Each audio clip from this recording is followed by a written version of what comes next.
వృషభ రాశి వాళ్ళకి ఈ 2026 సంవత్సరంలో రాహు సంచారం అనేది 10వ స్థానంలో ఉంది. 10వ స్థానంలో రాహు బ్రహ్మాండంగా యోగిస్తాడు. 10వ స్థానంలో రాహు ఉండటం వల్ల వృషభ రాశి వాళ్ళు చాలా సులభంగా అబ్రాడ్ వెళ్ళగలుగుతారు. విదేశీ ప్రయత్నాలు అనుకూలిస్తాయి.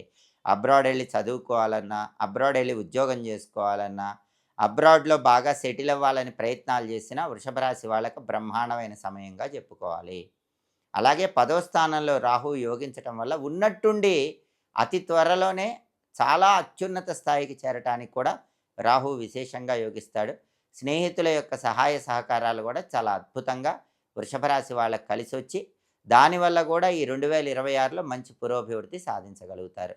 దాదాపుగా డిసెంబర్ 5వ తేదీ వరకు వృషభ రాశి వాళ్ళకి రాహువు యోగిస్తాడు. ఎందుకంటే డిసెంబర్ 5 వరకు 10వ స్థానంలోనే రాహువు ఉంటాడు కాబట్టి బ్రహ్మాండంగా యోగిస్తాడు. సంవత్సరాంతం వరకు కూడా రాహువు యోగిస్తున్నాడు. సంవత్సరం మొత్తం కూడా శనైశ్చరుడు యోగిస్తున్నాడు. దాదాపు 5 నెలల పాటు గురువు కూడా యోగిస్తున్నాడు. కాబట్టి 2026లో అదృష్టాన్ని అందుకోబోతున్నటువంటి రాసులలో వృషభ రాశి ముందుంటుందని చెప్పటంలో ఏమాత్రం సందేహం లేదు.